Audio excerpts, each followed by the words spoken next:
नमस्कार, मैं हूं अतुल कुमार और आप देख रहे हैं हरियाणा विधानसभा चुनाव पर वन इंडिया का स्पेशल बुलेटिन।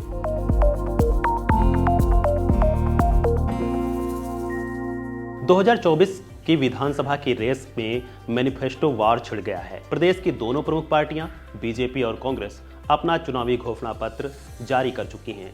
घोषणा पत्र के बाद राज्य में सियासी घमासान और भी गहरा चुका है। एक तरफ है कांग्रेस की 7 गारंटियों का वादा, तो दूसरी ओर बीजेपी का 20 सूत्री संकल्प पत्र। आज हम इन दोनों पार्टियों के वादों की तह तक जाने की कोशिश करेंगे।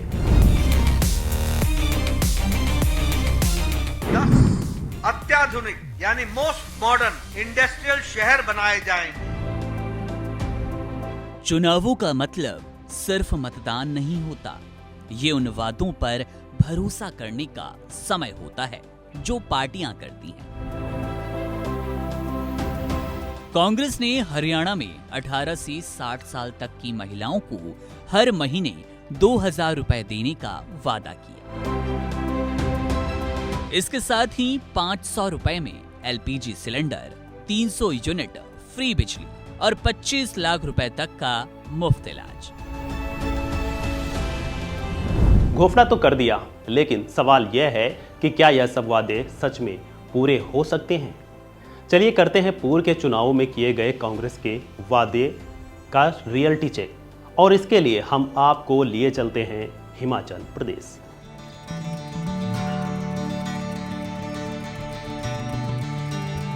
कहां तो तय था चरागाह हर एक घर के लिए, कहां चराग मैसर नहीं शहर के लिए।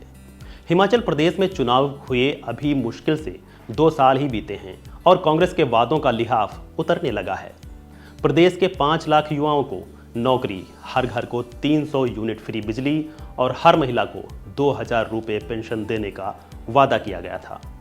वादा तो पुरानी पेंशन बहाली का भी, लेकिन अब आलम यह है कि सरकारी कर्मचारियों को वेतन और पेंशन तक देने के लाले पड़ चुके हैं। सैलरी डे पर वेतन मिलना सपना हो चुका है और पेंशन खाते में कब मिलेगी इसका तो मुख्यमंत्री तक को भी पता नहीं। हिमाचल का उदाहरण देखें तो कांग्रेस की पुरानी पेंशन योजना का वादा वहां सरकारी खजाने पर भारी पड़ गया। मुख्यमंत्री तक को अपने मंत्रियों के वेतन काटने पड़े हैं। इन सस्ती लोकप्रियता वाले हथकंडों ने हिमाचल से लेकर कर्नाटक और तेलंगाना तक के लोगों का उसके प्रति विश्वास डगमगा रखा है और शायद इसीलिए लोकसभा चुनाव में मतदाताओं ने राहुल गांधी के खटाखट वादे को नकार दिया। लेकिन फिर सवाल ये उठता है कि क्या कांग्रेस हरियाणा में वही गलती दोहरा रही है क्या?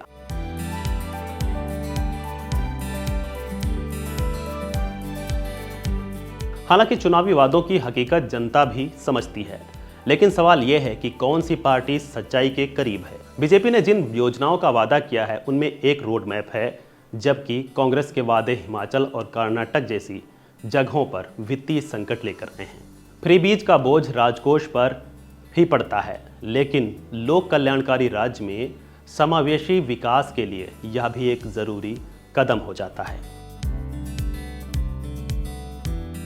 दूसरी ओर बीजेपी का 20 सूत्री संकल्प पत्र है।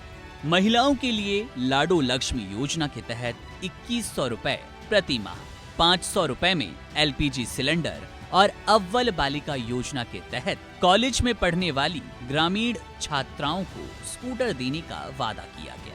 पार्टी का दावा है कि उन्होंने जिन राज्यों में ऐसे वादे किए वहां उन्हें पूरा भी किया। This is a very serious document and this is the commitment. ये हमारा संकल्प है, ये हमारा कमिटमेंट है। दोनों ही पार्टियों के वादों में मुफ्त की रेवड़ियों की भरमार है, लेकिन क्या जनता को सिर्फ मुफ्त योजनाओं पर ही भरोसा करना चाहिए या फिर उसे यह देखना चाहिए कि वादे कितने व्यवहारिक हैं? यह चुनाव सिर्फ वादों का नहीं बल्कि हरियाणा के भविष्य का है। कौन से वादे वोटरों को लुभाने के हथकंडे हैं और कौन से वादे हरियाणा की प्रगति की गारंटी हैं, यह समझना अब जनता के हाथ में है। फैसला आपको करना है। इस अंक में बस इतना ही। देखते रहिए वन इंडिया और खबरें विस्तार से पढ़ने के लिए लॉग ऑन कीजिए hindi.oneindia.com पर।